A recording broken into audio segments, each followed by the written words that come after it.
chapter 6, major landforms of the earth of geography. So let's read. You must have seen some of the landforms features as shown in figure 6.1. इस figure में दिया हुआ है, देखिए 6.1 landforms दिए हुए हैं. Okay. You will notice that the surface of the earth is not the same everywhere. The earth has an infinite variety of landforms. Some parts of the lithospheres may be rugged and some flat. These landforms are a result of two processes. You will be amazed to know that the ground you are standing on is slowly moving within the earth.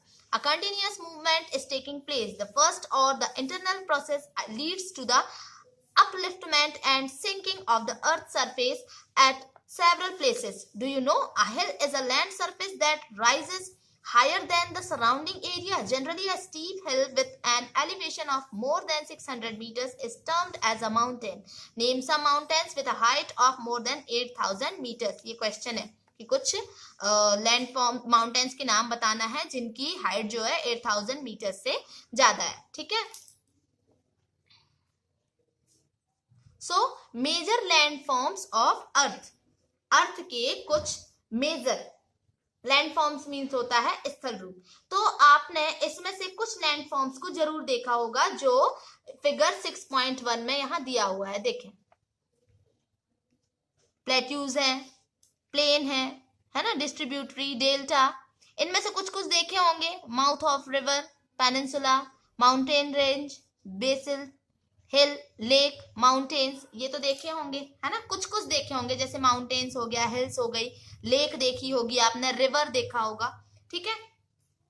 तो ये देखा होगा. तो आप देखेंगे कि अर्थ की जितने भी सरफेस है वो सब जगह सेम नहीं है. अर्थ पर इन्फिनिट टाइप के लैंडफॉर्म्स है. लिथोस्फीयर के कुछ पार्ट जो है वो अब ऊंचे नीचे हैं. ठीक है. रग्ड, कुछ जगह गड्ढे हैं, कुछ जगह फ्लैट है, ऊंचे नीचे हैं, कुछ समतल है. ठीक है. तो ये लैंडफॉर्म्स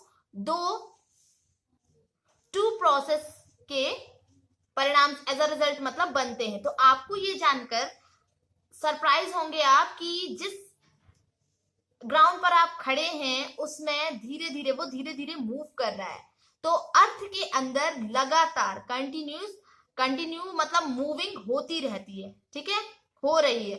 तो फर्स्ट या इंटरनल प्रोसेस के कारण बहुत सारे प्लेस पर अर्थ का जो सरफेस है कहीं ऊपर उठ जाता है तो कहीं धंस जाता है. ठीक है.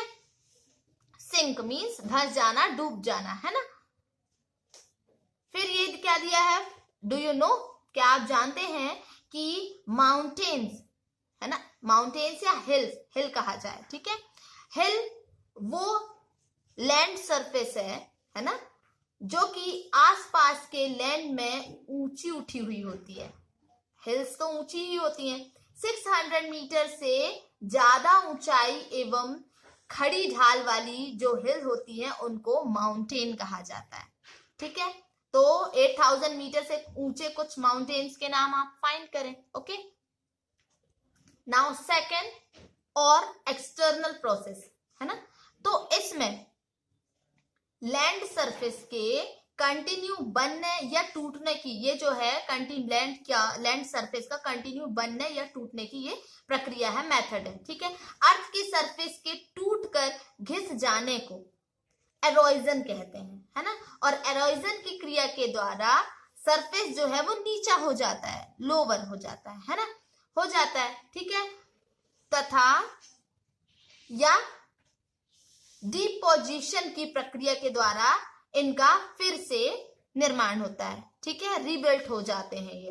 तो ये दो प्रोसेसेस, बहते हुए जल, पानी, है ना, बहता हुआ जो वाटर होता है, रनिंग वाटर, एयर और स्नो के द्वारा होता है. ठीक है. स्नो या आइस के द्वारा होती है. तो हम बहुत सारे लैंडफॉर्म्स को उनकी हाइट और एलिवेशन, है ना, एंड स्लोप मीन्स ढाल के बेस पर माउंटेन्स, प्लेट्यूज और प्लेन्स में उनको क्या कर सकते हैं, डिवाइड कर सकते हैं. ठीक है. ग्रुप वर्गीकृत कर सकते हैं. नाउ माउंटेन्स क्या है देखें. सी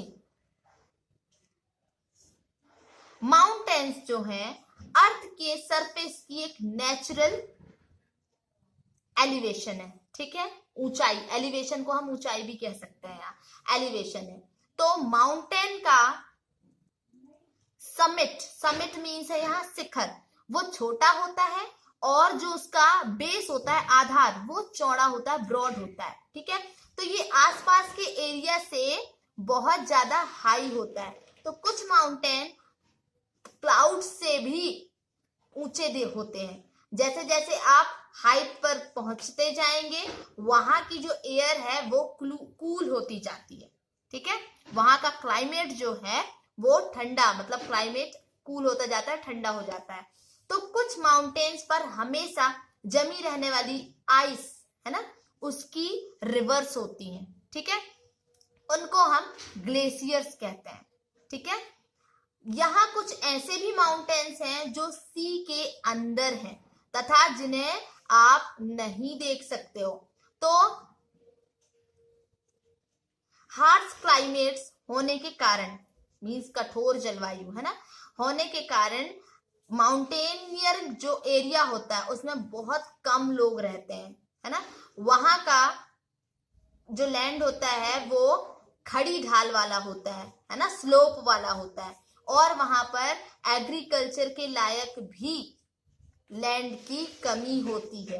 तो माउंटेन एक लाइन के क्रम में भी व्यवस्थित हो सकते हैं, ठीक है, जिन्हें हम रेंज कहते हैं। तो बहुत सारे माउंटेन सिस्टम्स सीरीज के क्रम में हैं जो हंड्रेड्स किलोमीटर में फैले हुए होते हैं। हिमालय, आल्प्स और एंडीज, ये जो है एशिया, यूरोप और साउथ अमेरिका की माउंटेन सीरीज है, ठीक है।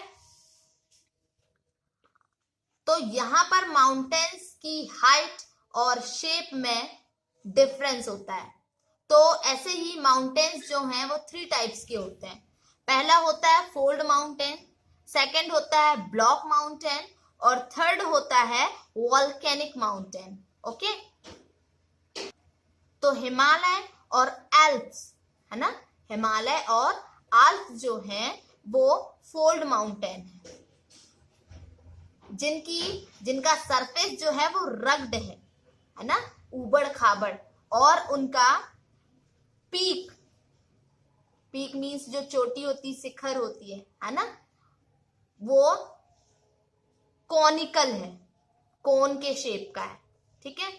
तो इंडिया की अरावली रेंज वर्ल्ड की सबसे ओल्ड फोल्ड माउंटेन है, ठीक है।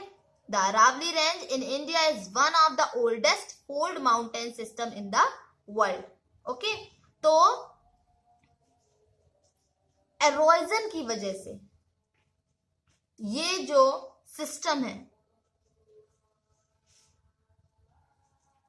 ये रेंज जो है ना, नॉट सिस्टम, ये रेंज जो है वो घिस गई है ना। नॉर्थ अमेरिका के अपलेशियन और रूस के यूराल माउंटेन सर्कल शेप में दिखाई देते हैं और इनकी हाइट भी कम है। ये बहुत पुराने फोल्ड माउंटेन्स हैं।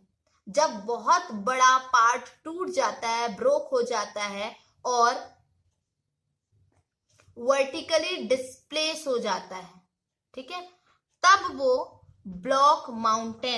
उसमें ब्लॉक माउंटेन का निर्माण होता है, क्रिएट होता है, ठीक है। तो ऊपर उठे हुए पार्ट को हॉर्स्ट, अपलिफ्टेड ब्लॉक जो है वो हॉर्स्ट कहलाते हैं, एंड नीचे धसे हुए जो ब्लॉक होते हैं, है ना, नीचे धसे हुए ब्लॉक्स को ग्राबन कहते हैं, ठीक है, ग्राबेन कहा जाता है। तो यूरोप की राइन वैली और वॉस्जेस माउंटेन इस तरह के माउंटेन सिस्टम के एग्जाम्पल्स है, माउंटेन रेंज के एग्जाम्पल है। एटलस में दिए गए आप वर्ल्ड मैप से उनकी पोजीशन का पता लगा सकते हैं। ठीक है, उनकी पोजीशन को आप देखिए। तो इस प्रकार की लैंडफॉर्म्स के कुछ और एग्जांपल्स का आप पता लगाएं। ठीक है, नाउ वॉल्केनो माउंटेन्स है ना, वॉल्केनो माउंटेन्स वॉल्केनिक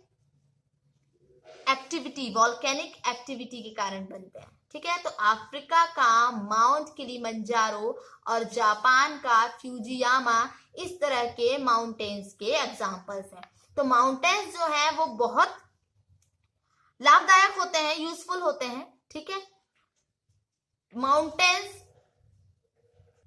वाटर का स्टोर हाउस होता है माउंटेन। ठीक है, बहुत सारी रिवर्स के सोर्स माउंटेन्स में स्थित ग्लेशियर्स से में होता है। ठीक है, तो रिजर्वियर्स के वाटर को लोगों तक पहुंचाया जाता है। माउंटेन्स के वाटर का यूज इरिगेशन है ना, और हाइड्रो इलेक्ट्रिसिटी के जनरेशन में भी इसका यूज किया जाता है ना। रिवर वैली और टेरेसेस एग्रीकल्चर के लिए यूज होती हैं। माउंटेन्स में डिफरेंट टाइप की फ्लोरा और फोना पाए जाते हैं है ना। फॉरेस्ट से हमें फ्यूल, फॉडर, शेल्टर और भी बहुत सारे प्रोडक्ट्स है ना, जैसे गम, रेजिन्स, ये सारी चीजें हमें वहां से मिलती हैं। ठीक है, अब टूरिस्ट्स के लिए माउंटेनियर पार्ट जो है वो बहुत यूजफुल प्लेस होता है। वो माउंटेन्स की यात्रा उनकी नेचुरल ब्यूटी को देखने के लिए करते हैं।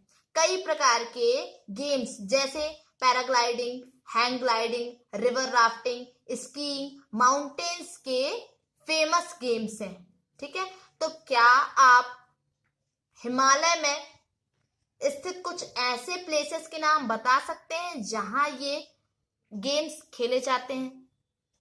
तो ये आप फाइंड करेंगे। Okay, tomorrow we will read about plateaus.